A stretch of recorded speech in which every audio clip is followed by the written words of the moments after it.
ప్రభువైన దేవదేవుని యొక్క ఆరాధన, ప్రత్యక్షత, ముఖ కాంతి, ప్రభావము ఈ మహిమాశీర్వాద రాకడ పండుగ దినమున దీనులము అల్పులము దైవ బలము చేత పావనులుగా మార్చబడిన మనపై దివ్య దేవుని యొక్క ముఖ కాంతి ప్రకాశింపజేసి దీవించును గాక. ఆమేన్. జనులైన ఇశ్రాయేలీయులకు మన్ననగా చేయబడిన పండుగ. యేసుక్రీస్తు ప్రభు తన శిష్యులకు సాధన విధానమును బయలుపరచిన రాకడ సంఘము శీఘ్రముగా ఆరోహణము చేయబడుటకు సంసిద్ధము చేయబడవలనని అనునిత్య వాక్య సత్యములు అవరోధించుచున్న రాకడ. ఇది ప్రభు రాకడ. సంఘము యొక్క సిద్ధపాటు నిమిత్తము దేవుడు ఏర్పరచిన పోకడాయి ఉన్నది కనుక ఈ రాకడ పండుగలో సర్వభాగ్యములను పరలోకనాథుడైన తండ్రి మనకు ప్రాప్తింపజేయనట్లు పరిశుద్ధ దేవుని యొక్క వాక్యాన్ని ధ్యానము చేసుకుందాం. గత కొన్ని దినాలుగా జకరియా గ్రంథ ధ్యానములలో 4 దర్శన ఫలములను సంబంధించిన అంశములను ప్రభు వాక్యము ద్వారా ధ్యానము చేసుకున్నాం. కానీ నాకున్నటువంటి కార్యక్రమాల యొక్క బిజీ షెడ్యూల్స్ ను బట్టి ఆ సమయానికి ఇవి ఇలా చిత్ర రూపములో మీకు అందించడానికి సమయము లేక మరి కాస్తంత 2-3 వారాలు విరామం ఇవ్వవలసి వచ్చింది. దేవుడు తన కృపను బట్టి మరలా 4 దర్శనాలను ముగించుకున్న మనము 5వ దర్శనములో మొత్తం 8 దర్శనాలు ముగించుకున్నాం. సగం పూర్తయ్యాయి. 5వ దర్శనములో ఈ రాకడ పండుగ దినమున దేవుని యొక్క వాక్యమును పంచుకొనుటకు ప్రభు ఇచ్చిన కృపను బట్టి ప్రభువుకు మహిమ కలుగును గాక. దేవుని యొక్క వాక్యం ధ్యానం చేసుకుందాము. పరిశుద్ధ గ్రంథములో నుండి జకరియా గ్రంథము 4వ అధ్యాయము ప్రారంభము నుండి చదువుకున్నట్లయితే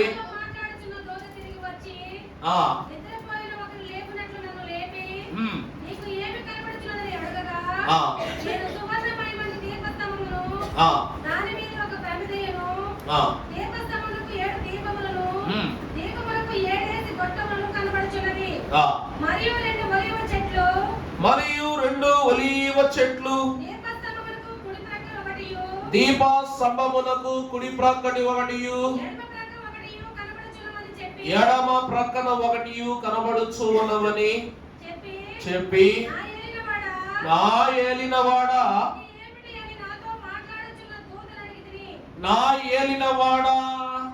ఇది ఏమిటి అని నాతో మాట్లాడుచున్న దూతను నేను అడిగి తిని. చిన్ని ప్రార్థన చేసుకుందా. పరిశుద్ధ వాక్య సాధకుడవై బయలుపరచబడిన బైబిలు మిషనులో ఉన్న పరలోక మర్మములను ఈ దిన వాక్యము ద్వారా మాకు బయలుపరచుటకు వాక్య ముఖ కాంతిని ప్రత్యక్షపరచుచున్న గరుడవై ఉన్న దేవా, ఈ దిన వాక్యములో సత్య శుద్ధీకరణ చేత నిలబడి ఉన్న నీ దాసుడను అల్పుడను అయోగ్యుడను ఉన్న నన్ను నీ బిడలకు బోధించుటకు ఘనమైన పనివానిగా నూతన సాధనముగా నా వాక్కును, నా తనువును, నా తలంపును మీరే శుద్ధి చేసి వినుచున్న వాక్యము నాయన రెండంచుల వాడి గల ఖడ్గము వలె నీ బిడ్డల యొక్క హృదయములోనికి వెళ్ళి పాపములను ఛాయాస్థితులను తండ్రి అంతర్ధానము చేయగలుగునట్లు నీ వాక్బలము చేత చేరి వచ్చిన నీ బిడ్డలందరి తలాంతులను శుద్ధి చేయమని వాక్యమును హృదయ శుద్ధి కలిగిన సాధనమును మదిలోనికి ఆహ్వానించిన సంఘము కొరకు మేఘారోహణ భాగ్య అంతస్తును అందించుటకు శీఘ్రముగా రానయ్యున్న మహిమనాథుడైన యేసు నామమున మిక్కిలి వినయముగా బ్రతిమలాడి వేడుకొనుచున్నాము తండ్రి, ఆమేన్. సజీవ సంఘారోహణ రాకడ భాగ్యములో ప్రవేశించుటకు సిద్ధపడిన వారలారా, ఆకలి వేగా కడుపారా భోజనము తినగా పొందిన తృప్తిని ఈ వాక్యాహారము ద్వారా మీ ఆత్మలకు తండ్రి దయచేయునుగాక. ప్రభువు నందు దేవుని ప్రియబిడ్డలారా, 4 దర్శనాల తరువాత 5వ దర్శనము యొక్క కాంతిని పరిచయం చేస్తున్న త్రిత్వదేవుడు తన ప్రభావితమైనటువంటి తలంపులను పరమ భక్తుడకు జకర్యాకు ప్రస్తావన చేస్తూ ఉన్నప్పుడు దేవుని యొక్క వాక్యము జకర్యా భక్తుని ద్వారా ఇలాగ మాట్లాడుతుంది. నాతో మాట్లాడుచున్న దూత తిరిగి వచ్చి నిద్రపోయిన యొక్కనిని లేపినట్లు నన్ను లేపి నీకు ఏమి కనబడుచున్నదని అడుగగా, నేను సువర్ణమైన దీపస్తంభమును, దాని మీద ఒక ప్రమిదను, దీపస్తంభమునకు 7 దీపములను, దీపములకు 7 గొట్టములు కనబడుచున్నవి అని చెప్పాను. ప్రభునందు దేవుని సంఘమైన వారలారా, 4 దర్శనాలలో ఎక్కడా దూత యొక్క తత్వము, దూత యొక్క క్రమమును ప్రస్తావన చేయని పరిశుద్ధుడకు దేవుడు ఇక్కడ దేవుని చెప్పిన సంగతులను అదే రీతిగా భక్తునికి అందించవలసిన దూత 4 దర్శనాల తర్వాత జకర్యా యొద్దకు వచ్చి నిద్రపోయిన వానిని లేపినట్లు లేపుట అనే సంభాషణను మనము వాక్యము ద్వారా చూస్తున్నాము. నిజముగా ఇక్కడ జకర్యా నిద్రిస్తున్నాడా అంటే నిద్రించటం లేదు. నిద్రించుచున్నవానిని లేపినట్టు ఆ దూత నన్ను లేపుచూ ఉన్నాడు అని జకర్యా అంటున్నాడు.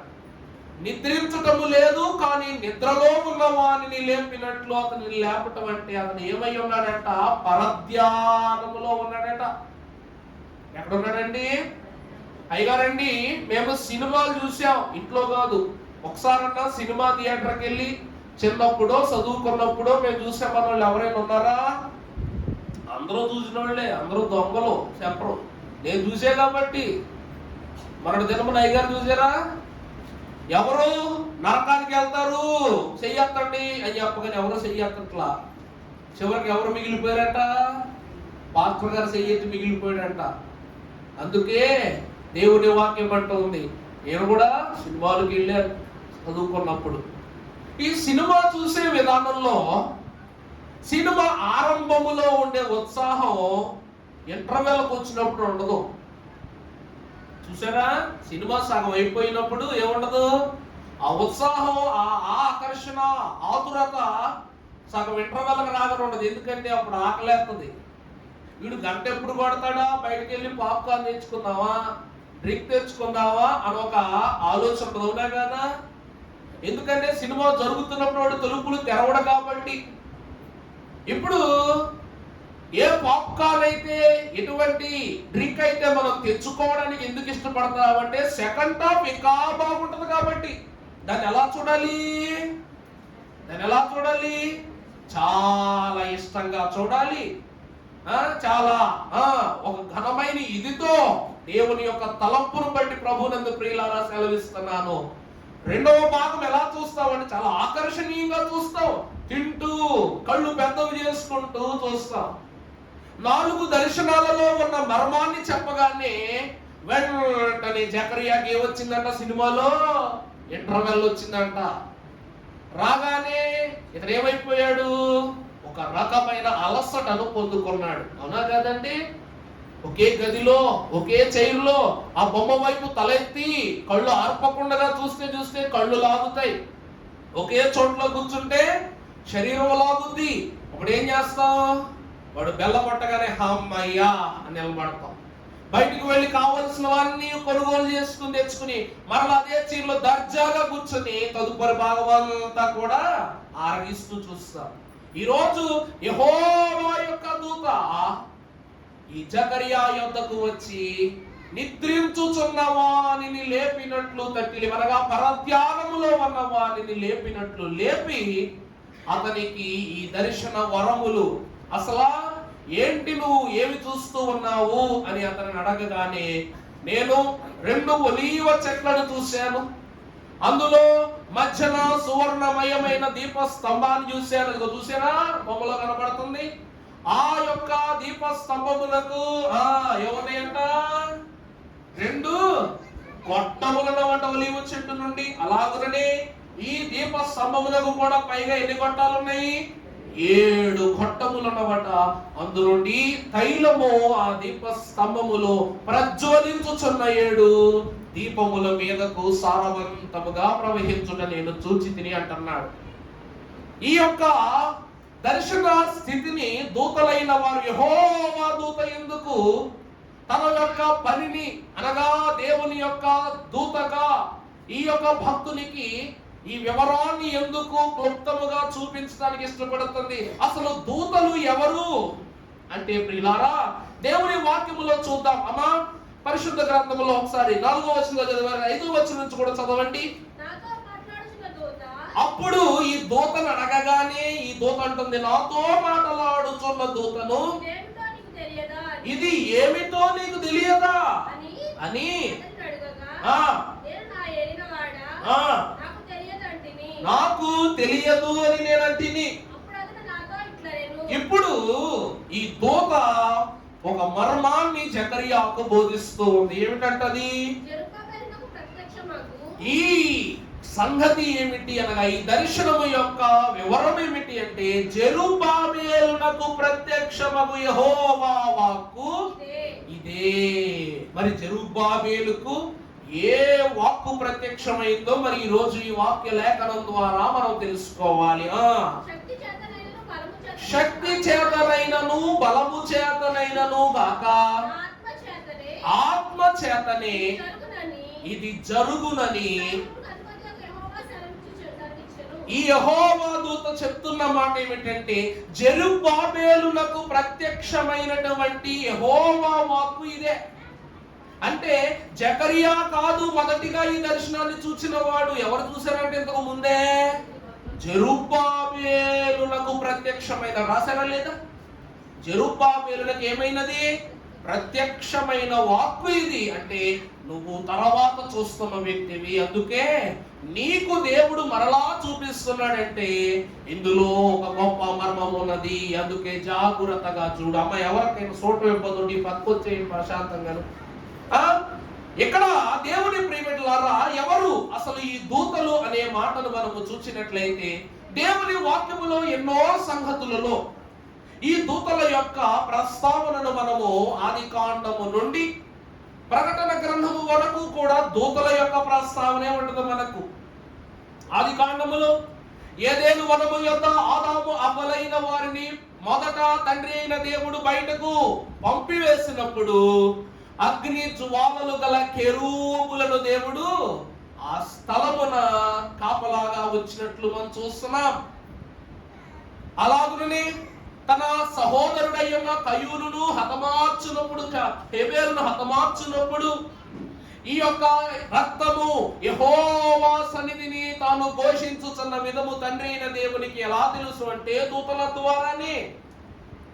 హనోకు మహాభక్తుని యొక్క ఇహ పారంపర్య జీవితము దేవునికి ప్రస్తావింపబడినప్పుడు చీలికల ఎగి ఉన్న దూతల యొక్క సారమును ప్రస్తావించినది హనోకు ద్వారా దేవుడే. ఇక్కడ వాక్యమును చూస్తే దూతలు ఎక్కడ లేరు. అందుకే ఈ లోకమంతయు సంచరించుటకు దూతలకు అధికారం ఇచ్చాడు దేవుడట. దూతలకు దేవుడు ఏమి ఇచ్చాడంటండి? అధికారం ఇచ్చాడు. కానీ ఇక్కడ మన వాక్యములో ఏమిటంటే నిద్రించుచున్న వానిని లేపినట్లు లేపుట. దూత ఏం చేస్తుందంటే నిద్రపోతున్న వాడిని లేపినట్టు దూత లేపుతుందంట. వాక్యములో అసలు నిద్రపోయిన వారెవరు, వారిని లేపిన దూతలు ఎవరు అనే వాక్యానికి మనం వస్తే ఎవరు నిద్రపోయారు? వాక్యములో నిద్రపోతూ ఉన్నప్పుడు దూత వచ్చి లేవనెత్తినటువంటి భక్తులు ఎవరు చెప్పండి? ఎవరండి?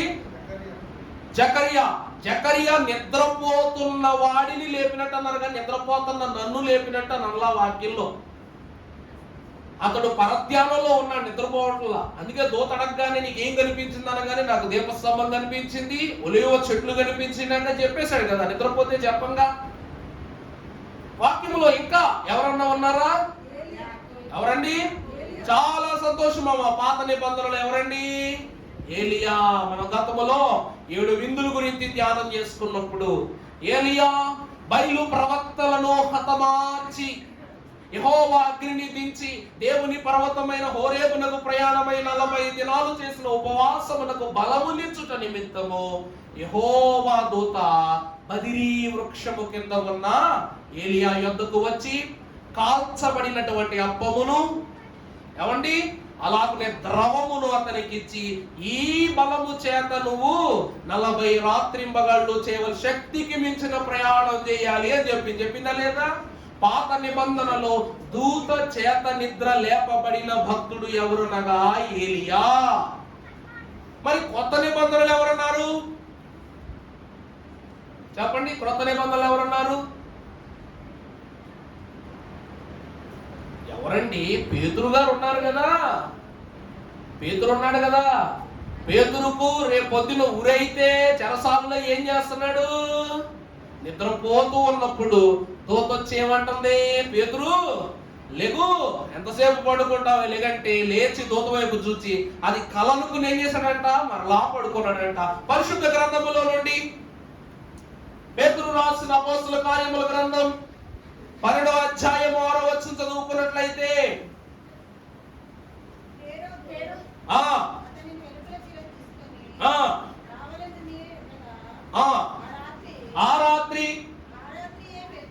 ఆ రాత్రియే పేతురు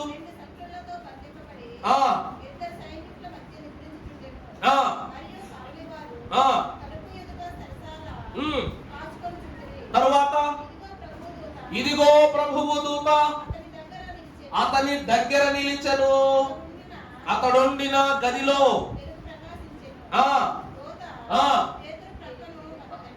పేతురు ప్రక్కను అనగా పేతురు ఏం చేస్తున్నాడు? నిద్ర అంటే ఏమేమంటావు? పక్క ఏంటంటావా లేదా? అతని చెరసాలలో పక్క వేసుకుని ఏం చేస్తున్నాడు?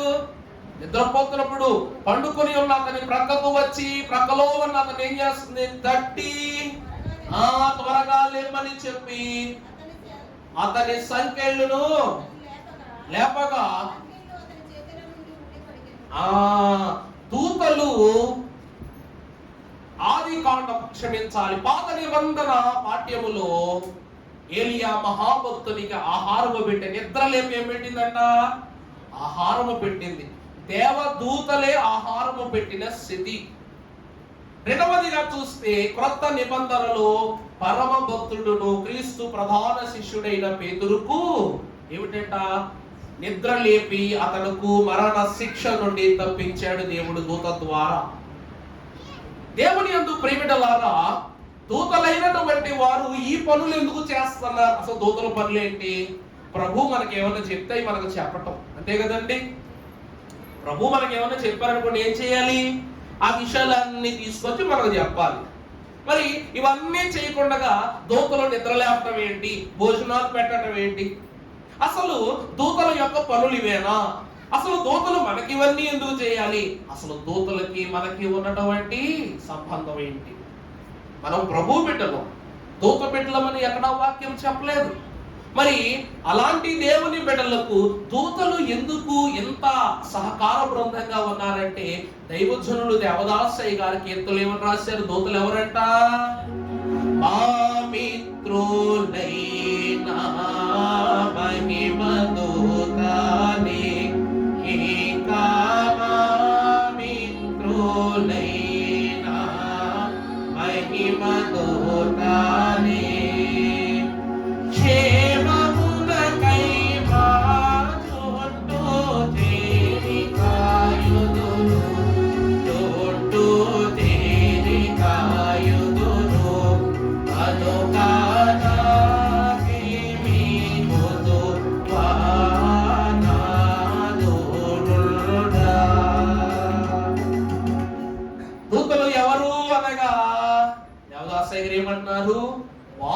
మిత్రులు, మా మిత్రులైన మహిమ దూతలే క్షేమమునకై మా చుట్టూ ఏం చేస్తారంట? దూతల యొక్క క్రమాన్ని భక్తులు చెప్తున్నారు. వారు చుట్టూ ఏం చేస్తారంట?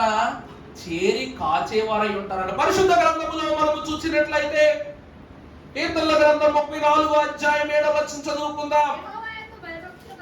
యెహోవా యందు భయభక్తులు గల వారి చుట్టూ ఆయన దూత కావలియుండి వారిని. ప్రభునందు ప్రియమిత్రులారా, మనము దేవుని బిడ్డలము గనుక మిత్ర సమూహ మండలి అయ్యున్న ఈ దూతల సమూహం ఏం చేస్తుంది? మనకు కాపలా కాస్తుంది. దేవుని బిడ్డలంటే ఎవరు అనగా భయభక్తులు కలిగినటువంటి వారని. అందుకే భయభక్తులు కలిగి ఉన్న వారికి దూత ఏం చేస్తుందంట? రక్షణిస్తుంది. యెహోవా దూత ఏం చేస్తుందంట? ఆయన కావలి ఇచ్చేవారు. చూడండి, శత్రు సమూహం ఎలా ఉన్నా సరే దేవుడు మన ఇంటి చుట్టూ ఎవరు ఉంచాడంట? రక్షణ కంచెగా దూతలను ఉంచుతాడంట. ప్రభునందు దేవుని ప్రియమిత్రులారా, దేవుని యొక్క వాక్ శక్తిని బట్టి మొదటిగా దూతలైనటువంటి వారు ఎవరు అనగా మన చుట్టూ చేరి కావలి కాచేవారు. దూతలు ఎవరంటండి? కావలి కాచేవారు. అంత మాత్రమే కాక పరిశుద్ధ గ్రంథములో మనము చూసినట్లయితే హెబ్రీయులకు రాసిన పత్రిక 1వ అధ్యాయం 13వ వచనం మనం చూసినప్పుడు, అయితే నేను నీ శత్రువులను నీ పాదములకు పాదపీఠముగా చేయు వరకు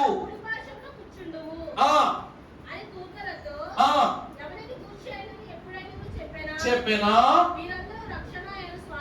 మీరు అందరూ రక్షణాయను స్వాస్థ్యమును పొందబోవు వారికి. చూడండి చూడండి, ఆ మాట ఎంత అద్భుతంగా ఉందో చూడండి. యెహోవా దేవుని యొక్క కుడి పార్శ్వమున కూర్చుండు వరకు కూడా దేవుడు మనకి ఏమిస్తున్నాడు? దూతల యొక్క కావలిని ఇస్తున్నాడు. ఈ దూతలైన వారు ఎవరు అంటే రక్షణాయను, చెప్పండి, స్వాస్యమును పొందు వారికి పరిచారము చేయుటకై పంపబడిన సేవకులైన ఆత్మలు కారా. అంటే దూత నీకెందుకు సేవ చేస్తా? అందరికీ దూతలు సేవ చేయరంట. ఎవరికి చేస్తారంటే వీడు దేవుని రక్షణను పొందుకున్నవాడు, దేవుని స్వాస్థ్యాన్ని సంపాదించుకున్నవాడు అనే నిర్ధారణలో ఉన్న వారికి మాత్రమే వీరు పరిచర్య చేస్తారు. అందుకే అయ్యగారు కీర్తనలో రాశారు, పరలోక దూతలో ప్రక్కనే ఉందోరు, పరలోక దూతలో ప్రక్కనే ఉందోరు, సరిగా వారెప్పుడు పరిచర్య చేయుదురు, సరిగా వారెప్పుడు పరిచర్య చేయుదురు. యేసు ప్రభువా మాకిల బోధకుడు, యేసు ప్రభువా మాకిల బోధకుడా. పరలోక దూతలు ఎప్పుడు ఎక్కడ ఉంటారంట? ఎవండి ప్రియులారా, యాకోబు మహాభక్తుడు పడుకుంటే వచ్చిన దర్శనంలో కనబడలేదు దూతలు. అతడు కనుచున్నది దర్శనం అని అతను అనుకుంటున్నాడు, కానీ దూతలు ఎప్పుడు ఎక్కడ ఉంటున్నారంట? అతని పక్కనే ఉంటున్నారంట. అతని పక్కనే ఉన్నారు గనుక ఈ బేతేలు నందు దైవ దర్శన భాగ్యమును సంపాదించుకుని దూతలను వెంట పెట్టుకుని మహానయుము యొక్క భాగ్యాన్ని కలిగి తన అన్నయ్య అయిన ఏశావుకు సమము గలవానిగా వెళ్లి దూతల ద్వారా సమాచారాన్ని పంపి సంధి చేసుకున్నాడు యాకోబు. అర్థమైందండి? వీరేం చేసేవారు అనగా, యాకోబు యాకోబు నీ అన్నల గురించి దుఃఖించొద్దు, మేము ప్రభు పక్షమును మాట్లాడతామని ధైర్యం చెప్పారు. కానీ ఏ అన్న అయితే తమ్ముడిని చంపాలనుకుని సిద్ధపడ్డాడో చివరికి అన్న ఏమైపోయాడంట? 2 చేతులు చాపి తమ్ముడిని కౌగిలించుకోవడానికి ఎదురు రాగానే ఈ సంధి ఎవరు చేశారు అంటే యెహోవా దూత. ఎవరు చేశారంటే ఈ సంధి? యెహోవా దూత. మనం ఈ రోజు ప్రయాణమే వెళ్ళేటప్పుడు నీ దూతలను నాకు ఇవ్వు ప్రభువా, నీ దూతలను నాకు ఇవ్వు ప్రభు ఎందుకు అడుగుతున్నావో తెలుసా? ఎదురొచ్చే వాహనాలను పక్కగా జరిపేయమని నువ్వు చెప్పట్లా. నీ దారిని సాతాను సంబంధమైన క్రియలు ఏమీ లేకుండా సరళము చేయుటకే యెహోవా దూత. ఆ కాలములో దైవజనుడు దేవదాసయ్య గారు ఇంగ్లీష్ దొరల కాలంలో ఒరిస్సా, కర్ణాటక, బళ్ళారి ప్రాంతాలలో సువార్త చేయడానికి వెళ్ళినప్పుడు మీకు బహు చక్కగా చెప్పారు. నేనా ఆత్మానమ్మ గారు దైవజనుడు ఫాదర్ ఎం దేవదాసయ్య గారిని అభిషేకించిన తల్లిగారు. ఈ తల్లిగారట దైవజనుడు దేవదాసయ్య గారు వారి యొక్క కార్యక్రమములో, వారి యొక్క ప్రార్థనలో ఏకీభవించి తిరిగి వచ్చేస్తున్నారట.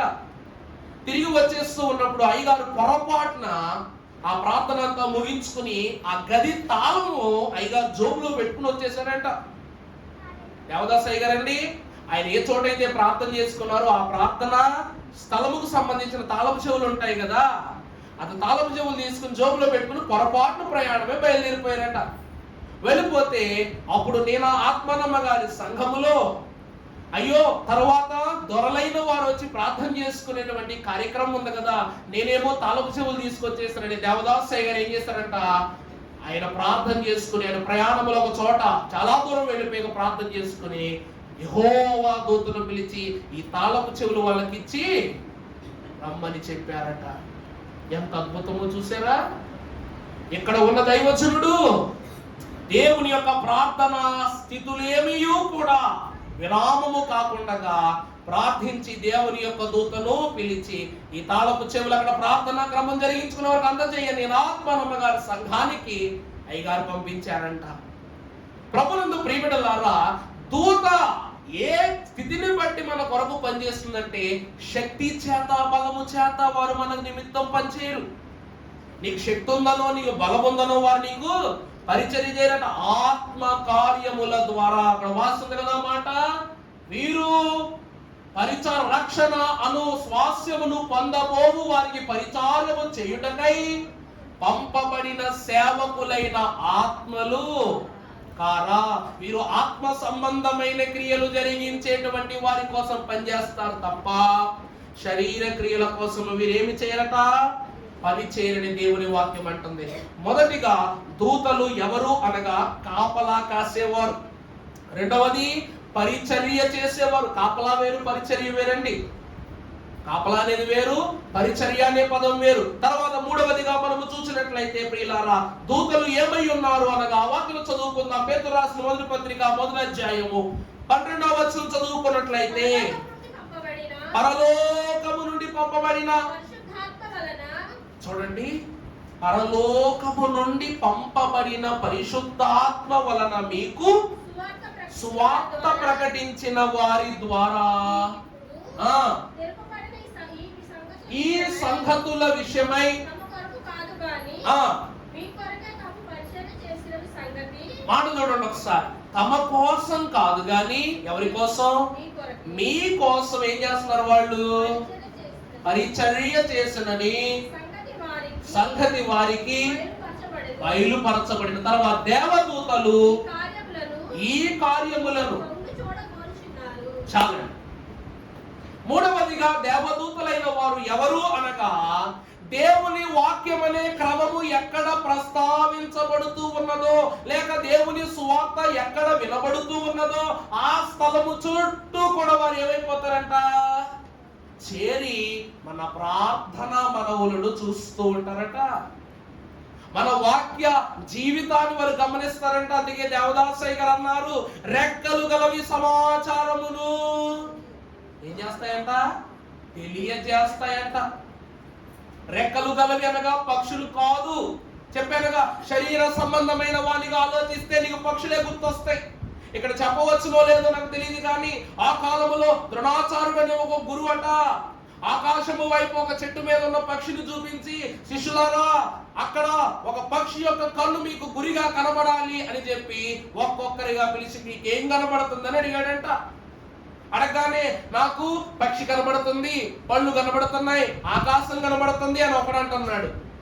మరొకడేమో పక్షి కనబడుతుంది, పళ్ళు కనబడుతున్నాయి, పువ్వులు కూడా కనబడుతున్నాయి అంటున్నాడు మరొకడు. ఇంకొకడేమో నాకేం మొత్తం అన్ని కనబడుతున్నాయి అన్నాడు ఒకడు. చివరి వాడు మాత్రము పక్షి కన్ను మాత్రం తప్ప నాకేమీ కనబడట్లేదు అంటున్నాడు.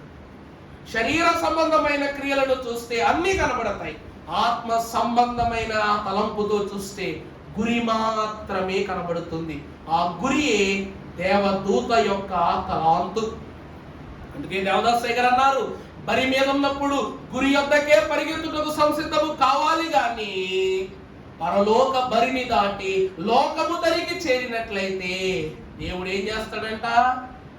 చెప్పండి, దేవుడు ఏం చేస్తాడంట? ఇక ఏమీ ఉండదు, విడిచిపెట్టటమే. ఇక్కడ దూతలైన వారు వాక్యము ఎక్కడ జరుగుతుందో, వాక్యం అనే క్రమము ఎక్కడ ఏర్పాటు చేయబడుతుందో అక్కడ ఖచ్చితంగా ఉంటారంట. అంటే దాని అర్థం, నువ్వు దేవుని మందిరములో నిద్రపోవటము మాని దేవుని వాక్యాన్ని అనుభవిస్తూ దేవుని తలంపును కలిగి ఉంటే నీ ప్రతి పరిస్థితిని కూడా దేవుని యొక్క దూతలు చూస్తారట.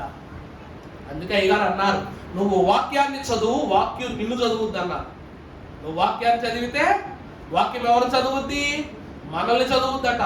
అందుకే దేవదాస్ అయ్య గారు ఎప్పుడు అంటారు, మరణాత మన రాత అన్నారు. మరణాత అంటే ఏంటండి? మరణాతే మన రాత అన్నారు. అందువలన వచ్చుచున్న ప్రభువు మన రాత మార్చుటకు వచ్చుచున్నారు. ఈ రాతను, ఈ మరణాతను విడిచిపెట్టామనుకోండి, రాత రోత అయిపోద్ది. రాత ఏమైపోద్దండి? రోత అయిపోద్ది. అందుకే ప్రియులారా, దేవదూతలైన వారు దేవుని వాక్య ప్రకటన ఎక్కడ ఉన్నా కూడా వారెవరు? పరిచారకులు, పరలోక సమూహ బృందం. అందువలన వారెవరు అనగా దేవుని వాక్యమును విను ప్రతి స్థలమును కూడా చాలా జాగ్రత్తగా చూచేవారంట. తర్వాత ఈ దూతలు మరొకటిగా ఎవరు అనగా పరిశుద్ధ గ్రంథములో మీరు చూసినట్లయితే లూకాసు సువార్త 15వ అధ్యాయం 17వ వచనము మనము చదువుకున్నప్పుడు, అంతయు లూకాసు సువార్త 15:10 అటువలే ఒక పాపి విషయమై సంతోషము కలుగునని మీతో చెప్పుచున్న ప్రభునందు ప్రియమిత్రులారా, 4వదిగా ఈ దూతలు ఎవరు అంటే, నువ్వొక్కడు బాగుపడితే ఏంటి? నువ్వొక్కడు బాగుపడితే ప్రభువు కంటే మొట్టమొదటిగా సంతోషించే వాళ్ళు ఎవరంట? దూతలే. కారణం ఏంటో తెలుసా అండి? వారిలో ఒక్కడే పరిశుద్ధతను కోల్పోయాడు కాబట్టి, మారు మనసు కోల్పోయాడు కాబట్టి ఆ బాధ వారికి తెలుసు. అర్థమైందండి? ప్రధాన నాయకుడు, ప్రధాన దూత అయిన లూసిఫరు దేవుని యొక్క మనస్సును కోల్పోయి దుర్భరుడై లోకములో నుండి, దేవుని యొద్ద నుండి త్రోసివేయబడ్డాడు గనక అతనికి పట్టినటువంటి స్థితి ద్వారా దూతలు ఈ దినము వరకు పశ్చాత్తాపడుతున్నారంట. ప్రభువా, మాలో ఎవరు కూడా లోకం వైపు మళ్ళకూడదు, మాలో ఉన్న ఏ దూతలు మళ్ళకూడదు, ఇంకెవ్వరూ కూడా మళ్ళకూడదు. అందుకేగా పరలోకమున పరిశుద్ధులు నీ కొరకై నిరతమో ప్రార్థన చేయగా అరమర ఏలనే పని పూనిరి కదా, గురిదరి లేనట్లు విరువగా నేల. అంటే ఇక్కడ నుండి పరలోకము వెళ్ళిన తర్వాత అక్కడ అంతా సంతోషం అంటారు, కానీ సంతోషము అంటే ప్రార్థనే. ఈ సంతోషము అనగా దేవదూతల ఐక్యతలో సంభావించబోవు నూతన స్థితి, అనగా మారు మనస్సు పొందే వారు. నువ్వే అయితే నీ కుటుంబంలో ఒకరు మారు మనస్సు పొందుకుని పాపాన్ని విడిచిపెడితే నీకంటే ఆనందపడే మొట్టమొదటి వ్యక్తి ఎవరంట? యెహోవా దూత. ఆ తర్వాత మనము చూసినట్లయితే మరొక మాటను దేవుని యొక్క వాక్యము సెలవిస్తూ ఉన్నది. అనగా వాక్యము చదువుకుందాం. రాజుల గ్రంథము 19వ అధ్యాయం 5వ వచనము. మొదటి రాజులు.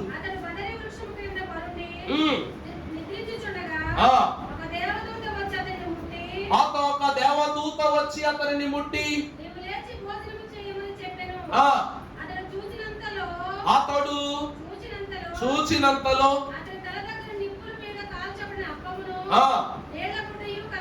కనబడెను. చాలండి. ప్రభునందు ప్రియబిడ్డలారా, దూతలైనటువంటి వారు చూసారా ఏలియాకి ఏం చేస్తున్నారు?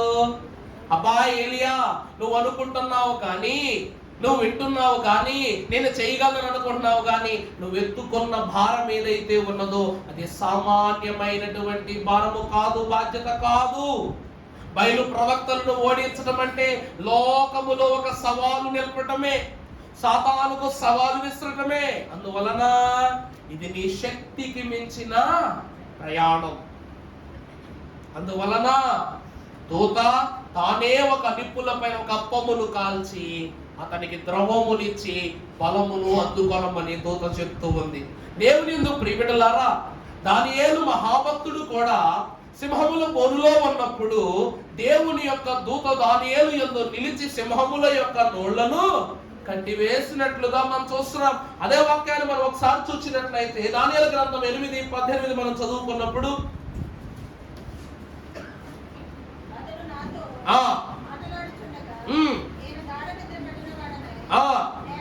నేలను సాష్టాంగపడి పడితిని కనుక అతడు నన్ను పట్టుకొని లేవనెత్తి. ప్రభునందు దేవుని ప్రియబిడ్డలారా, సింహాల బోనులో ఉన్న దానియేలు ప్రార్థన బలము చేత నిలబడి ఉండుట, తనలో సాతానుడు బలహీనత కలిగించుట అనే స్థితి పుట్టినప్పుడు యెహోవా దూత తన బలము చేత దానియేలు మహాభక్తుడిని ఏం చేసిందంట? నిలువబెట్టిందట. దైవజనులు దేవదాసయ్య గారు అన్నారు, షడ్రకు మేషకు అబేద్నెగోలైన వారిని నిండు అగ్నిగుండములో పడవేసినప్పుడు కూడా ఆ ముగ్గురి మధ్యలో నిలిచి ఉన్నది యెహోవా దూతే. వారి మధ్య నిలుచున్నది ఎవరండి? క్షేమమునకై మా చుట్టూ చేరి కాయుదురు అన్నారు గనక ఆ దినమున వారితో ఉన్నది ప్రభు అనుకోవద్దు.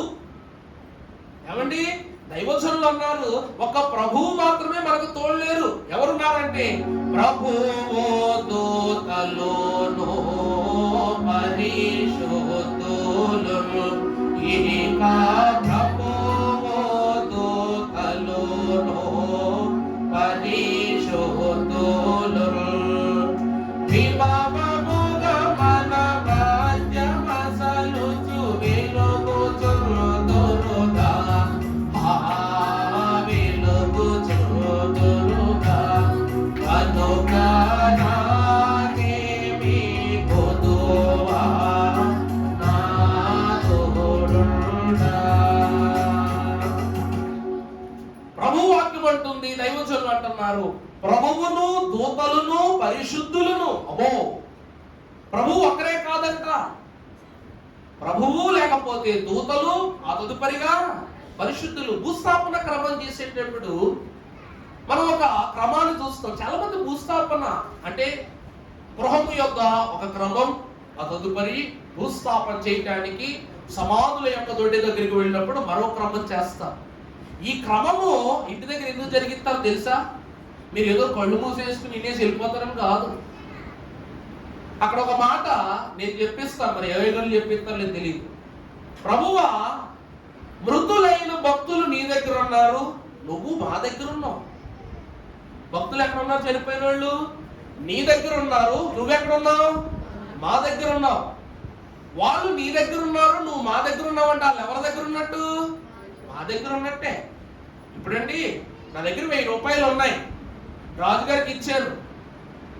1000 రూపాయలు ఎవరికి ఇచ్చాను? రాజుగారికి ఇచ్చాను. రాజుగారు నా పక్కనే ఉంటారు, నా దగ్గరే ఉంటారు, నాతోనే తింటున్నారు, రోజంతా నాతోనే తిరుగుతున్నారు అంటే ఆ 1000 రూపాయలు ఎవరి దగ్గర ఉన్నట్టు లెక్కన? నా దగ్గర ఉన్నట్లే కదా. ఆయనకి ఇవ్వటం అయితే జరిగింది, కానీ ఆయన అంటి పెట్టుకున్నాను కాబట్టి ఆ సొమ్ము కూడా ఎవరితో ఉన్నట్టు? నాతో ఉన్నట్లే. ఈరోజు వాక్యం అంటున్నది ఏమిటంటే, షడ్రకు మేషకు అబేద్నెగోలను ఈ ముగ్గురు భక్తులను ఎప్పుడు దేవునికి వారి ఆత్మను అప్పగించేశారో ఆ క్షణమునే ప్రభువుకు గల సమస్తమును కూడా వారికి ఇచ్చేశారు. అందుకే విభవముగా మన మధ్యమసలుతూ ఏం చేస్తున్నారంట? వెలుగుచున్నారంట. అందుకే ప్రియులారా, ఆ అంత పరిశుద్ధుల యొక్క వెలుగు, ఈ దూత వెలుగు, పరిశుద్ధుల వెలుగు, ప్రభువు యొక్క వెలుగు ఆ అగ్ని ముందు ఏమైపోయింది? చెప్పండి, వీరి అగ్ని ముందు ఏమైపోయింది? అది ఒక చిన్న దీపంలా కూడా లేదట. పరిశుద్ధ ఆత్మ అనే అగ్ని చేత కప్పబడిన వీరి చుట్టూ ఈ జ్వలించుచున్న అగ్ని ఒక చిన్ని గుడ్డు కారు చిచ్చు ముందు ఉంచబడిన నవపుత్ర దీపం అన్నమాట. అంటే వెలిగి వెలగ కారిపోయే దీపమట. అందుకే ఆ వెలుగులోనే ఈ షడ్రకు మేషకు అబేద్నెగోలను దేవుడు భద్రపరచిన వాడుగా ఉన్నాడు. అందుకే ప్రభువు సమీపింపరాని తేజస్సు, ఆయన కాంతిలో 0.1% మనకి ఇచ్చినా కూడా సూర్యుడు కూడా దాని సమరూపాన్ని కనుగొనలేడట దైవజనుడు అంటూ ఉన్నారు. అందుకే దూతలు ఎవరు అనగా క్షేమమునకు చేరి కాసే గనులు, వెలుగుగా మనకు రక్షణ ఇచ్చేవారు. తర్వాత వచనములో కూడా మనం చూడవచ్చు, పరిశుద్ధ గ్రంథములో దానియేలు గ్రంథం 10వ అధ్యాయము 9వ వచనములో మన భక్తుడు అంటున్నాడు, నేను అతని మాటలు విని నేను నేలను సాష్టాంగపడి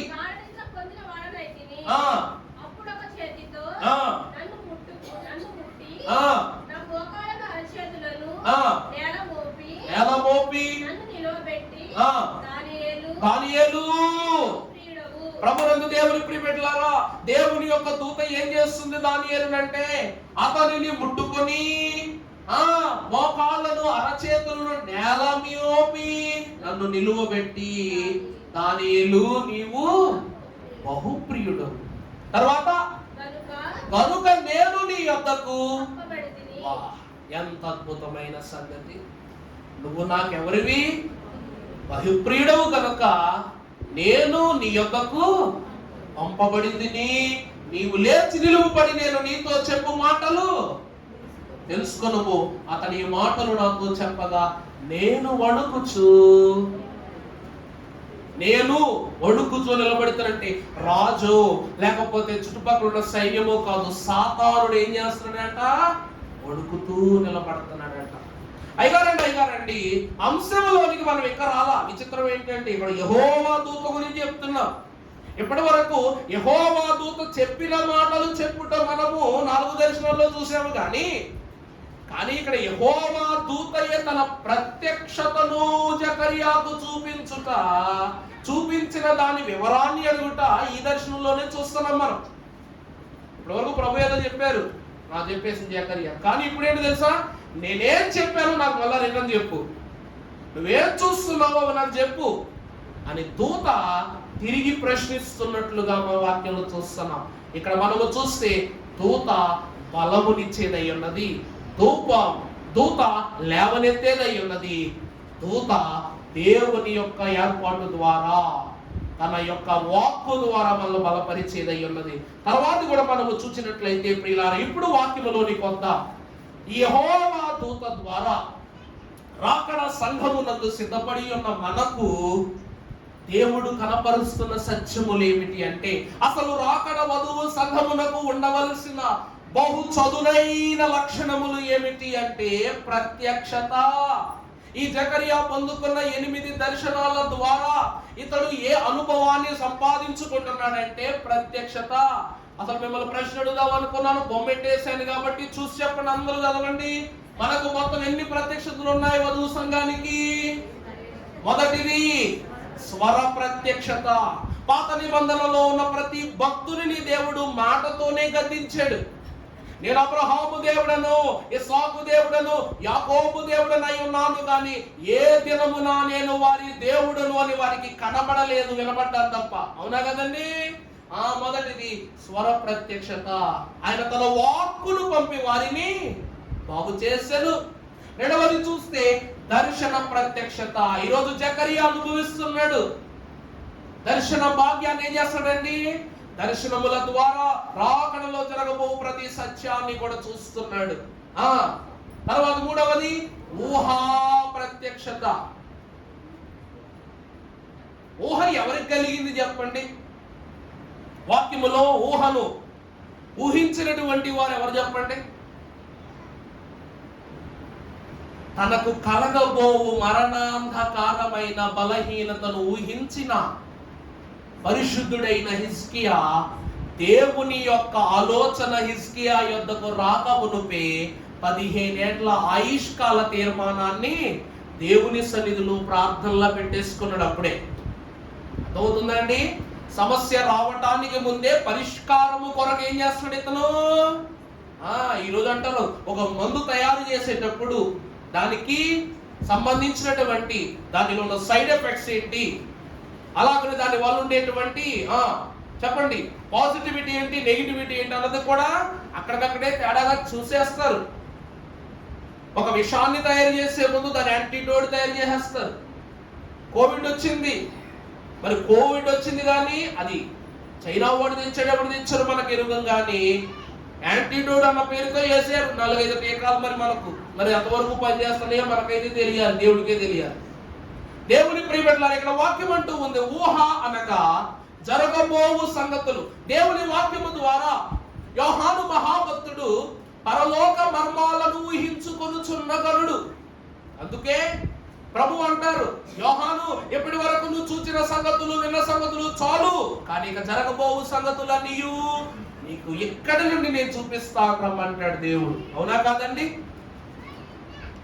ఇస్కరియోతు యూదా ప్రభువు యొక్క ఛాయ నుండి తప్పిపోవుదునని తెలిసి చీట్ల ద్వారా మత్తయిని ఏర్పాటు చేసుకున్నాడు. పేతురు ఊహించడా లేదా? ఖచ్చితంగా అపోస్తలులు 12 మంది ఉండాలని ఊహ చేసి అప్పటికే చీట్ల యొక్క సారాంశాన్ని సిద్ధపరుచుకున్నాడు పేతురు మహాభక్తుడు. ఊహా ప్రత్యక్షత మనం కూడా ఊహించాలి. ఏమని ఊహించాలి? రాగడ సామీప్యమన్నా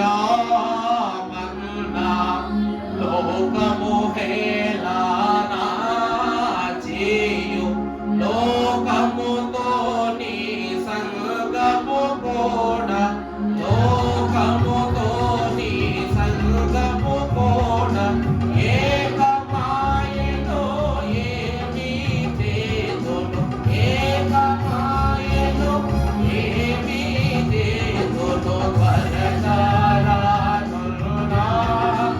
యేసు త్వరగా నీగము తండ్రి. మనం ఊహిస్తున్నాం. నోవాహు కూడా ఊహించాడు. 120 సంవత్సరాల క్రితమే ఊహించాడు. నోవాహు కూడా ఏం చేశాడండి? 120 సంవత్సరాల క్రితమే అయ్యో జల ప్రళయము రాబోతూ ఉన్నది, జల ప్రళయము రాబోతూ ఉన్నది. అందువలనే ప్రభు వాక్కును బట్టి అందరికీ సువార్త చెప్పాడు. అయ్యో నేను కనీసం ఒకరినైనా కాపాడాలి అన్న ఆశతో ఎంత సువార్త చేశాడు. కాపాడగలిగాడా? తినబంతుగా తన పంతం చేశాడు. కానీ లోక మాలిన్యము చాలా కడు దారిద్ర్యము కనుక ఎవ్వరూ కూడా నోవాహు మాట వినలా. అందుకే విశ్వాసులకి ప్రత్యక్షత ఉండాలి, ఊహా ప్రత్యక్షత ఉండాలి. 4వదిగా మనం చూసినట్లయితే స్వప్న ప్రత్యక్షత. అదేంటండి? స్వప్న ప్రత్యక్షత. ప్రభునందు దేవుని సంఘమైన వారలారా, స్వప్నము అనగా ఏమిటి చెప్పండి? యెహోవా దూత నాకు కనబడి, ఇక్కడ దర్శనము వేరు, స్వప్నము వేరు, కల వేరు, దర్శనము వేరు. ఇలాగున తదుపరిగా ఎన్నో వృత్తాంతాలు కనబడుతున్నాయి. దేవుడు మనతో మాట్లాడున్నట్లు ఈరోజు మనం అంటాం, అయ్యగారు నాకు మంచి కల వచ్చిందండి. కల వేరు, స్వప్నం వేరు. కల అంటే కలవరం తెచ్చేది, స్వప్నం అంటే సంతోషకరమైన స్థితులు కలిగించేది స్వప్నం. ఈ ప్రత్యక్షత అనుభవం అనకుండా 5వది చూసినప్పుడు రాత ప్రత్యక్షత. చెప్పకర్లా, మోషే కాలమునందు ధర్మశాస్త్రమును రాసి చూపించాడు దేవుడు. ఆ తర్వాత బెల్షస్సరు చేసిన పాపక్రియలకు మెనే టెకేలు ఫార్సిస్ అని చెప్పేసి గోడ మీదే రాసి చూపించాడు. రాళ్లతో కొట్టబడిన స్త్రీని కాపాడుటకు నేల మీద వంగి ప్రభు వ్రాత రాసి చూపించారు.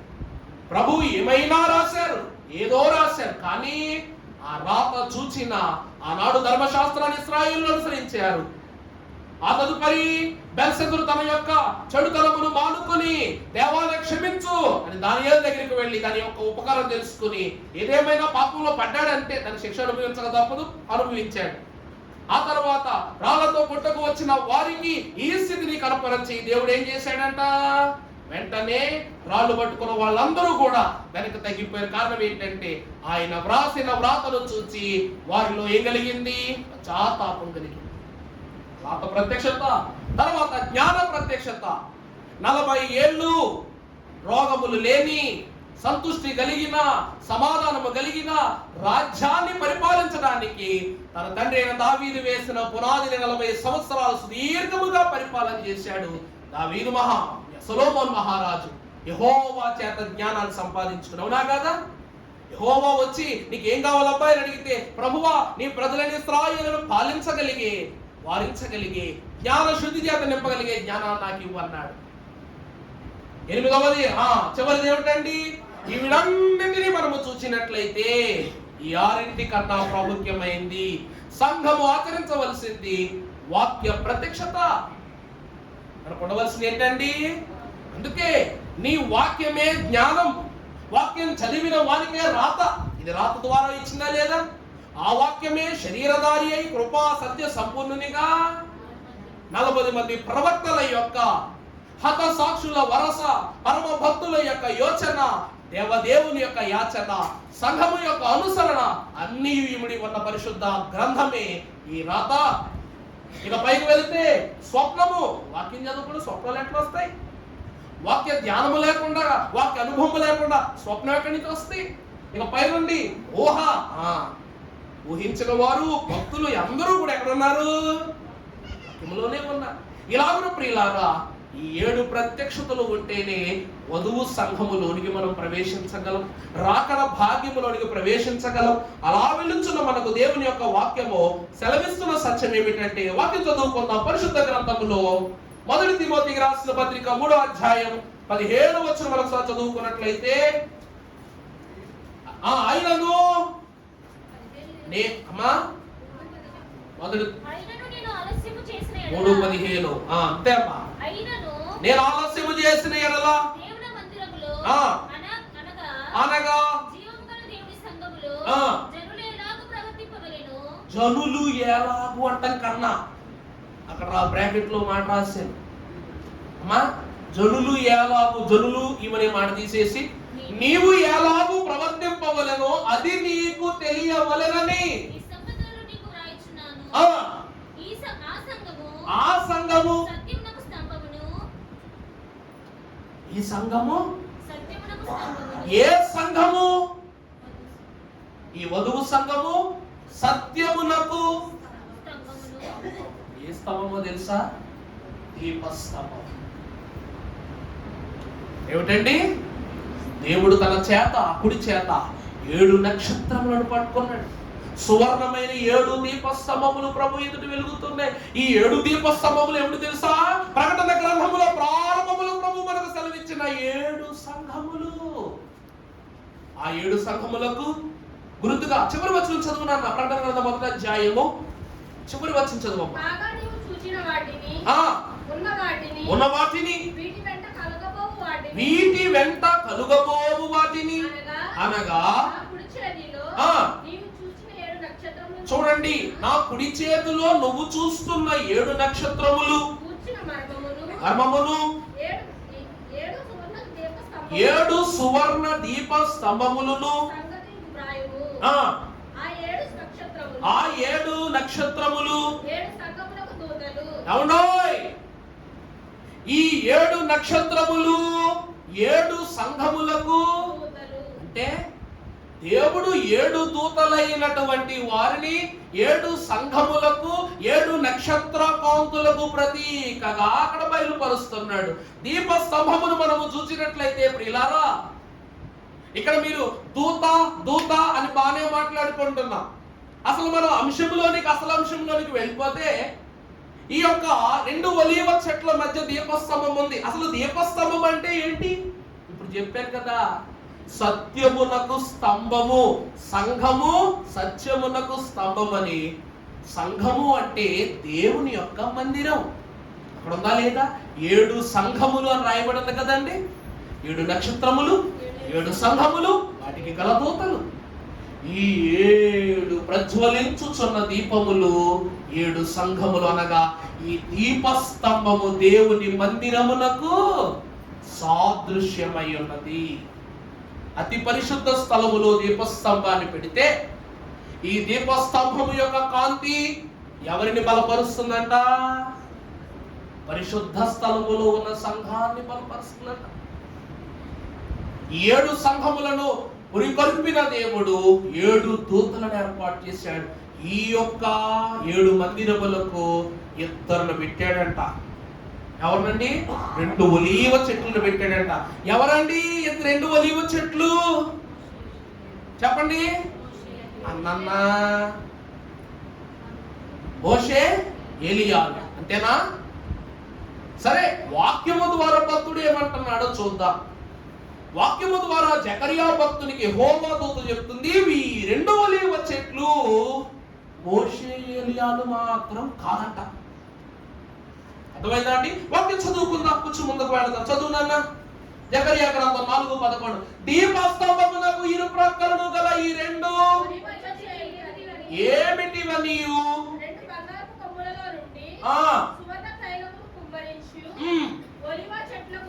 రెండు కొమ్మలను ఏమిటివనియు. ఇప్పుడు జకరియా అడుగుతున్నాడంట, దూత నువ్వు చెప్పిన ఈ సంగతులనియు బహుమర్మకరమే గాని నాకు ఒక చిన్న సందేహం ఉంది. ఈ దీపస్తంభములకు ఇరు ప్రక్కల ఉండు 2 ఒలీవ చెట్లు ఏంటి? తర్వాత ఈ 2 బంగారపు కొమ్ములలో నుండి, ఇదం చూశారు కదండి బొమ్మలో, ఈ బంగారపు కొమ్ములలో నుండి సువర్ణ తైలమును కొమ్మరించు ఒలీవ చెట్లుకున్న 2 కొమ్మలను ఏమిటివని అతనిని అడుగగా అతడు నాతో, నీకు తెలియదా యనెను. అప్పుడు ఏలినవాడా నాకు తెలియదని నేను అనగా, అప్పుడు అతడు మీరిద్దరూ సర్వలోకనాథుడగు నిలువబడుచు. ఏమండి? సర్వలోకనాథుడగు దేవుని ఎదుట నిలువబడి తైలము పోసిన వారు ఎవరు? మోషే ఎలియాలా? చెప్పండి. తైలము పోసేవారంట మోషే. తైలము పోసేటువంటి స్థితిని మనము ఎవరెవరి దగ్గర నుంచి చూస్తాం? తైలము పోసేవారు పోయించుకునేవారు కాదు. అమ్మా వచ్చింది, చెప్పండమ్మా. ఎవరు? అహరోన్. ఎవరు? యాజకుడు. అహరోన్ ఎవరండి? యాజకుడు.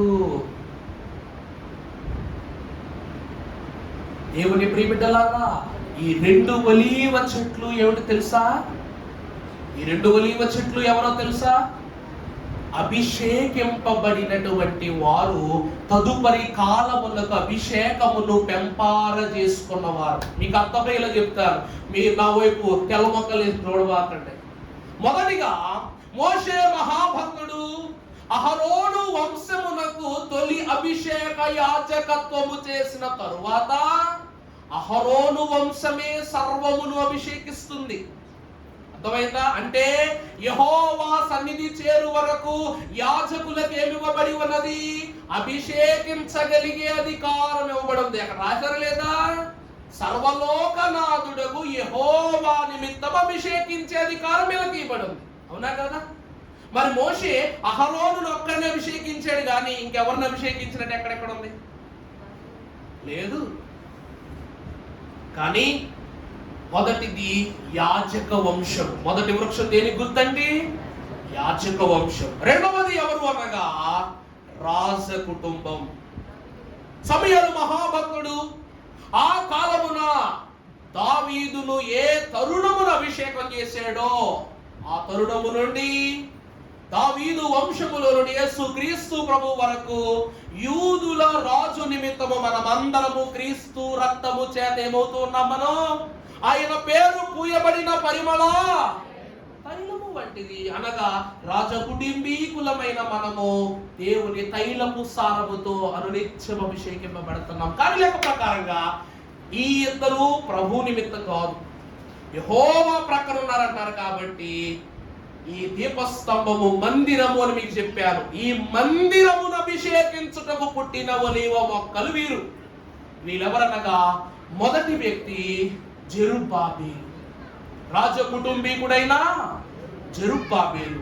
రెండవ వ్యక్తి అనగా యాజకుడు ఎవరనగా గత దర్శనములో మనము చూసిన ప్రధాన యాజకుడైన యేషువ లేక యెహోషువ. అర్థమైందా అండి? వీరు ఎవరు అనగా యెరూషలేము మందిరము యొక్క పునాది వేయుటకు బబులోను చెరలో నుండి బయటకు తేబడిన తొలి సమూహమైన వారు. దేవుని వాక్యంలో చూద్దాం. పరిశుద్ధ గ్రంథములో నుండి చదవండి. ప్రకటన గ్రంథం 11వ అధ్యాయము 4వ వచనం. వీరు భూలోకమునకు ప్రభువైన, ఏమన్నా ఇందాక చూసారా? సర్వలోకనాథుడైన యెహోవా ప్రక్కన ఉన్న వారు. వీరెవరు? భూలోక ప్రభువైన వాని ఎదుట నిలుచుచున్న 2 ఒలీవ చెట్లును దీపస్తంభములై ఉన్నారు. లెక్క సరిపోయిందా? వారు తండ్రికి ఒలీవ చెట్లుగా ఉన్నారు, వీరు భూలోకమనగా కుమారుడైన ప్రభువు నిమిత్తము ఏర్పాటు చేయబడిన ఒలీవ చెట్లై ఉన్నారు. కానీ పరలోకంలో కనిపించే మాత్రం 2. అర్థమైందండి? పరలోకంలో కనిపించేవి 2. కానీ పాత నిబంధన కాలములో యెరూషలేము మందిర నిర్మాణ పునాది నిమిత్తం అభిషేకింపబడినది వీరు. క్రొత్త నిబంధన కాలములో క్రీస్తు ద్వారా అభిషేకింపబడిన వారు వేరే వరుస. ఇది దేవుని యొక్క వాక్కు.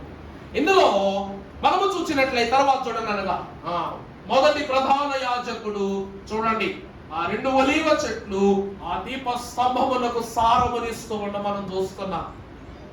ఈ రోజు ప్రియులారా, యెరూషలేము మందిరమును గురించి గతములో బైబిల్లో ఎక్కడికి వెళ్ళినా యాజకుడు రాజు ఒక మాట మీద ఉంటారు. అవునా కాదండి? రాజు వచ్చి యాజకుని అంటాడు, ఏం చేయమంటారు, ఎలా చేయమంటారు? అవునా కదా? యాజకుని మాట తప్పటాన్ని బట్టే కదా సమూయేలు మహాభక్తుడు ప్రవక్త అయిన సమూయేలు యొక్క మాట తప్పటాన్ని బట్టే కదండి ఆ కాలంలో సౌలు మహారాజుకు శ్రమ వచ్చింది. కర్ణపిశాచి ద్వారా తన యొక్క వర్తమానాన్ని తెలియజేసినా కూడా సమూయేలు ధిక్కరించి పావతలో అన్నాడు తప్ప దానికి రానిచ్చాడా? అంటే యాజకుడు సైన్యములకు అధిపతియగు యెహోవా యొక్క పరిచారకులని దేవుని యొక్క వాక్యము పౌలు ద్వారా సెలవిచ్చింది. ఇక్కడ ఈ 2 ప్రధాన యాజకుడైన యెహోషువయు, రెండవది రాజైన జెరుబ్బాబెలు. వాక్యము చదువుకుందాం. పరిశుద్ధ గ్రంథములో నుండి జెకర్యా గ్రంథము 4వ అధ్యాయం 6వ వచనం చదువునానా. జెరుబ్బాబెలునకు ప్రత్యక్షమగు యెహోవా వాక్కు ఇదే. ఇప్పుడు చూడండి, ఇప్పుడు ఉంటది మాట, శక్తి చేతైనను బలము చేతనైనను కాక నా ఆత్మ చేతనే ఇది జరుగునని. అంతే. దేవాలయ నిర్మాణం అంట శక్తి చేత గాని బలము చేత గాని జరగదు. ఈరోజు మనం ఆలయం కోసం ప్రార్థన చేస్తున్నాం, సొమ్ము కూడబెట్టుకుంటున్నాం.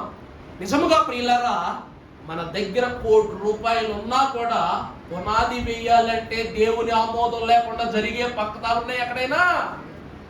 దేవుడు ఆమోదించకుండా ఒక ప్రమిదనైనా నువ్వు వెలిగించగలవా? శంకుస్థాపన రాయి పెట్టగలవా? ఎందుకు అంటే బలము చేత శక్తి చేత యెరూషలేము మందిరాన్ని దేవుడు కట్టనివ్వలేదు. దేని చేత కట్టించాడట? ఆత్మ చేత అనేది జరుగుతుందట. దేవుడు జరుగుద్దంటండి. ఆత్మ లేనోడు నా ఓడు కాదు అన్నాడు ప్రభు. అందుకే ప్రియులారా, ఇప్పుడు వాక్యం అంటూ ఉంది. తర్వాత చదవండి అన్న. గొప్ప పర్వతమా జెరుబ్బాబెలును అడ్డగించుటకు నువ్వు ఏమాత్రపు దానవు? ప్రభునందు ప్రియమిత్రులారా, ఆ కాలములో అనగా బబులోను చెరలోనికి వీరు కొనిపోబడిన తరువాత పారసీకుల రాజైన కొరేషు ఏం చేశాడంట?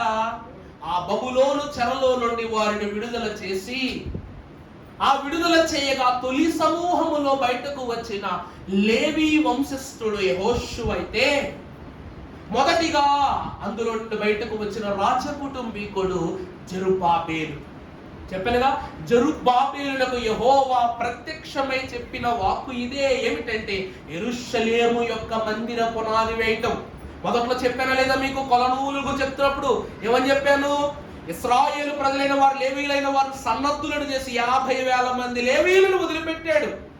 కానీ వీళ్ళందరూ జరగవలసిన క్రమాన్ని 2 సంవత్సరాల్లోనే ఆ పునాది వేసి దాన్ని ఇడిచిపెట్టేసి ఇల్లు కట్టుకోవటాలు, పెళ్లిళ్ళు చేసుకోవటాలు, సమర్థ పంచలు చేసుకోవటాలు ఇవి చేశారంట. కోపం వచ్చింది దేవుడికి, కోపం వచ్చేసింది దేవుడికి. వాక్యం అంటుంది, అప్పుడు దేవుడు భక్తుడైన హగ్గై ద్వారా, ప్రవక్త అయిన హగ్గై ద్వారా, జకర్యా భక్తుని ద్వారా దేవుడు ఏం చేశాడంట? ఆ మందిర నిర్మాణాన్ని 15 ఏళ్ల తర్వాత పరిపూర్తి చేశాడు. దీనిని గురించి ఎజ్రా భక్తుడు అంటున్నాడు. చూడు, ఎజ్రా 3:8 మనం చూస్తే, యెరూషలేములో నుండి దేవుని యొక్క మందిరమునకు వారు వచ్చిన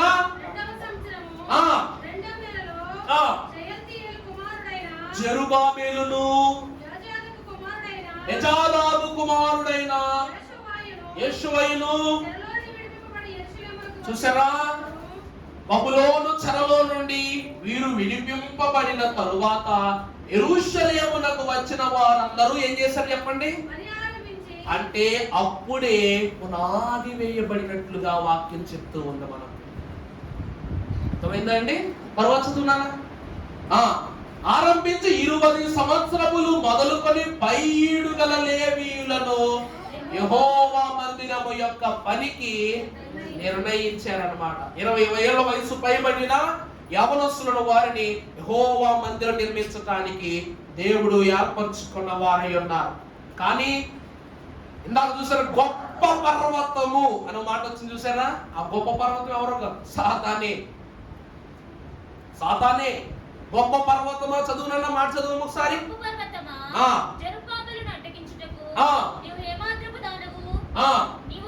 జెరుబ్బాబెలును అడ్డగించుటకు అనగా, ఓ సాతానా, జెరుబ్బాబెలును అడ్డగించుటకు నువ్వేమాత్రం వాడవు. ప్రభునందు ప్రియులారా, లెక్క మీకు చెప్పారు. క్రీస్తు పూర్వం 586లో యిర్మీయా కాలంలో యెరూషలేముపై దాడి చేసి బబులోను చెరలోనికి తీసుకుని వెళ్ళిపోయారు వాళ్ళు. ఆ తర్వాత 539లో పారసీకుల రాజైన కొరేషు ఇశ్రాయేలీయులు ఏం చేశాడంట? స్వతంత్రులు చేశాడంట. ఆ తర్వాత 38వ సంవత్సరంలో చెరసాలలో ఉన్నవారు వారి స్వదేశాలకు తిరిగి వెళ్ళవచ్చు. కొరేషు ఆజ్ఞ ఇచ్చి అప్పుడు మొట్టమొదటిగా ప్రధాన యాజకుడు రాజవంశీకుడైనటువంటి జెరుబ్బాబెలు యేషువ పునాది వేసి యెరూషలేము మందిరాన్ని నిర్మాణం ప్రారంభించారట.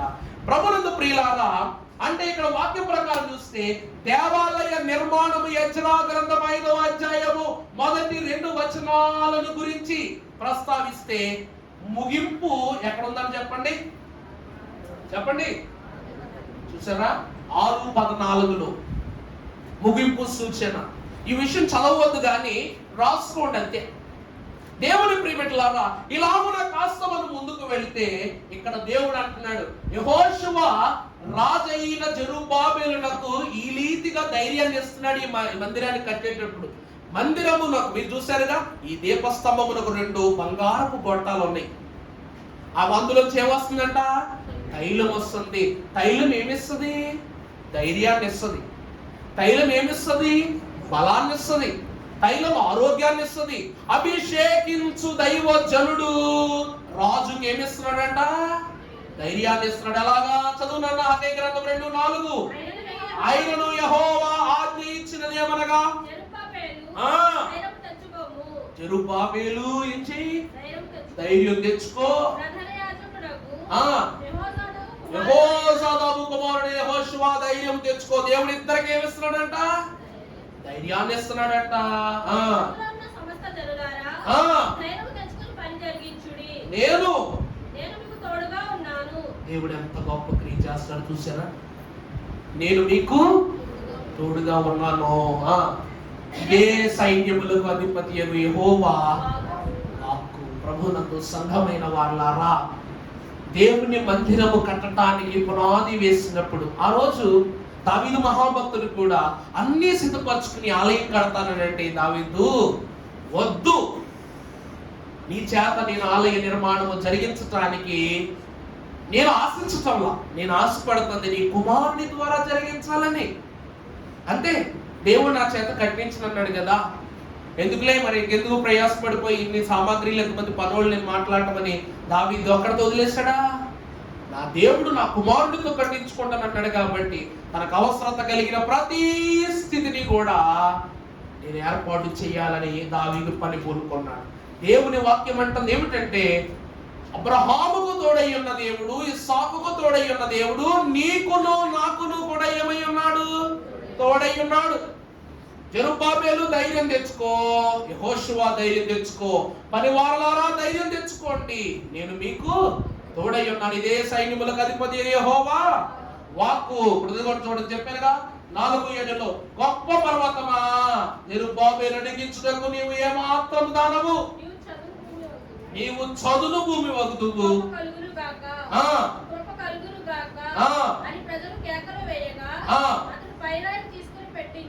అతడు పైరాయి తీసుకుని సాతాను యొక్క దేవుని యొక్క వాక్యం అంటుంది, సాతానా ఏం జరిగినా నువ్వు చూడటమే తప్ప నువ్వు అడ్డగించడానికి నీకే అధికారము లేదు. యోబును నేను ముట్టుకోమంటే ముట్టుకున్నావు నువ్వు, నేను వద్దంటే శాసనం చేసేదానివా? పేతురును చెరసాల్లో వేయించగలిగావు, ఉరికమ్మ దాకా తీసుకువెళ్ళగలిగావా? నా ప్రియ కుమారుడిని తన స్వంత ప్రజలతో కొట్టించావు, బాధించావు, సమాధిలో పెట్టించావు, పునరుద్ధానుడు కాకుండా ఆపగలవా? ఆపలేవు. ఎందుకంటే శక్తి చేత బలము చేత ఏ పని జరగదు. అన్ని దేని వల్ల జరుగుతాయి? ఆత్మ ద్వారానే జరుగుతాయి. దీపస్తంభము ఆత్మకు గుర్తు, 7 ఆత్మల శక్తికి గుర్తు కనుక వాక్యం అంటుంది, సాతానుడు సెలవిస్తున్న అతడు యూదా వంశస్థులకును బెన్యామీనులకు విరోధులైన వారు చెర నివారణయను ఇశ్రాయేలీల దేవుడైన యెహోవా ఆలయమును కట్టుస్తున్న సంగతి విని. అంటే ప్రియులారా, జెరుబ్బాబెలు వీళ్ళు ఆలయాన్ని ఎప్పుడు కట్టడం ప్రారంభించారో మరి చెడగొట్టడానికి ఎవరో కొత్తోళ్ళు పెట్టాలి కదా, పెట్టాలో వద్దా? అదిగో చూడండి, వెంటనేనంట జెరుబ్బాబెలు యొద్దకు పెద్దలలో ప్రధానుల యొద్దకును వచ్చి మీరు ఆశ్రయించినట్లు మేమును,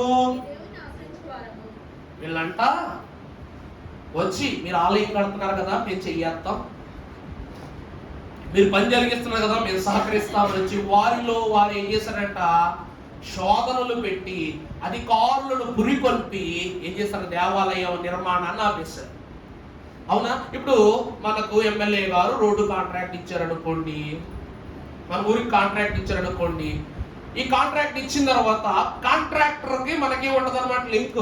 నువ్వేం చెప్పాలన్నా కాంట్రాక్టర్కే చెప్పాలి, ఆయన ఎమ్మెల్యేకి చెప్తాడు. కాంట్రాక్టర్ మింగేస్తా ఉన్నాడు అనుకోండి, నువ్వు మింగేస్తున్నావు అని డైరెక్ట్ అనగలమా? ఎమ్మెల్యేకి చెప్పాలనుకుంటావు. కానీ ఎమ్మెల్యే ఎదురుగా పిఏ ఉంటాడు, పర్సనల్ అసిస్టెంట్ ఉంటాడు. ఏం చేస్తాడు? నువ్వు వాడి కూదగానే వాడు వీడి కూదేస్తాడు, ఇద్దరు కలిపి స్వాహా చేసేస్తా ఉంటారు డబ్బులు అనమాట. ఎమ్మెల్యేకి తెలుసుద్దా ఈ విషయం అంతా? తెలియదు. అంటే వీరు కూడా దేవాలయ నిర్మాణాన్ని కేవలము జెరుబ్బాబెలును యెషువాయు ఇద్దరు కలిసే వారు ఆ క్రమాన్ని ఆపు చేశారు, వారే దాన్ని నిర్లక్ష్యం చేశారని మంత్రులకు వాళ్ళకి పిటిషన్లు పెట్టిన. చూడండి చూడండి, ఇచ్చటికి మమ్మల్ని రప్పించిన అషూరు రాజైన ఎసర్హద్దోను యొక్క కాలము మొదలుకొని మేము యెహోవాకు బలులర్పించు వారు మేము మీతో కలిసి కట్టెదమని చెప్పారంట. అలా వచ్చారనమాట. తర్వాత ఏం చేశారు? అందుకు జెరుబ్బాబెలు యెషువా ఇశ్రాయేలు పెద్దలు తగిన ప్రధానులందరూ మీరు మాతో కలిసి కట్టెలు నిమిత్తము లేదు, మేమే కూడుకొని పారసీకపు. చూసారా కొరేష్ ఎందుకు వదిలిపెట్టాడు వెళ్ళని? చూసారా లేదు అక్కడ కొరేష్ అనే మాట? కొరేష్ అనే రాజు ఎందుకు వదిలిపెట్టాడు? దేవాలయం కొరకే విడిచిపెట్టాడు. మీరు ఎవరు మాకు అక్కర్లా, మా రాజు అయిన కొరేష్ అన్నాగా మా ఎమ్మెల్యే గారు ఉన్నారు అంటావు. నాకు ఎవరున్నారు? ఆయన ఆడే ఉంటాడు, నువ్వు ఇక్కడే ఉంటావు, మధ్యలో మాత్రం 100 చేతులు ఉంటాయి అన్నమాట. మాకు మా రాజు ఉన్నాడు, మేము కట్టుకుంటామన్నారు. ఆ రాజుకు వీరికి ఉన్న బంధాన్ని కట్టేసేసారనమాట. వీళ్ళు కట్టేసేసి ఏం చేస్తారా? కొరేషు మాకిచ్చిన ఆజ్ఞ ప్రకారం ఇశ్రాయేలు దేవుడైన యెహోవా మందిరమును కట్టుదుమని వారితో చెప్పి ఆ దేశపు జనులు యూదా వంశస్థులు ఇబ్బంది కలుగజేసి కట్టుచున్న వారిని, అలా అన్నమాట. గొప్ప పర్వతం సాతానుడు అలా కలిగించాడు. ఆ కాలములో ఆగిపోయిన మందిరమే 15 సంవత్సరాల తరువాత హగ్గై యొక్క హెచ్చరిక ద్వారా జకర్యా కాలములో ఏమైంది? నిర్మాణం జరిగింది. ప్రభునందు దేవుని సంఘమైన వారులారా, దేవుని వాక్యం అంటుంది, విరివి కాదిక నెప్పటికీ నా పరమ దేవుని మందిరమే నా ఇల్లు. ఆ ఇల్లయ్యున్న దేవుని యొక్క మందిరము నిర్మాణము చేయుటకు ఏర్పాటు చేయబడిన జకర్యా. అర్థమవుతుందండి? అబ్బాయి జకర్యా ఆలోచించుకో. ఇక్కడ తట్టి లేపుతున్నది ఎందుకంటే ఇప్పటి వరకు దర్శనాలు నువ్వు ఎవరెవరి గురించో చూసావు, కానీ ఇప్పుడు చూపిస్తున్న దర్శనము ఎవరి దర్శనమో కాదు, నీ దర్శనమే ఇది. అవునా? అర్థమైందన్నమాట. ఇప్పుడండి మనం లైన్లో నిలబడ్డాం, ఒక పని మీద ఎవరి దగ్గరకో కలెక్టర్ దగ్గరికి వెళ్ళాం అనుకోండి, వరుసగా పిలుస్తారు కదండి. ఎక్కడో నా అప్లికేషన్ చివరి ఉంది, నన్ను ఇప్పుడు పిలవలేను, పక్కకి వెళ్ళిపోయి టీ తాగి గురగబెట్టి పండుకున్నావు అనుకోండి, సడన్ గా నీ రాత బాగుండి 2వ అప్లికేషన్ 3వ అప్లికేషన్ ఇది అనుకునే, ఒరే లేకరా ఈ అప్లికేషన్ వచ్చేసింది నీ పరిగెత్తాను అనగా ఏం చేస్తాడు వీడు? అడే అప్పుడు వచ్చేసిందా, పరిగెత్తి వెళ్ళిపోతాడు. అలాగే ప్రభువు చూపిస్తున్న ఈ 4 దర్శనాల్లో నేను లేను. దర్శనాలు అయితే నాకు కనపడ్డాయి, కానీ దర్శనాల్లో నేను ఉన్నానా? సినిమా చూస్తామండి, సినిమాలో నువ్వు ఉంటావా? సినిమా మాత్రమే ఉంటది.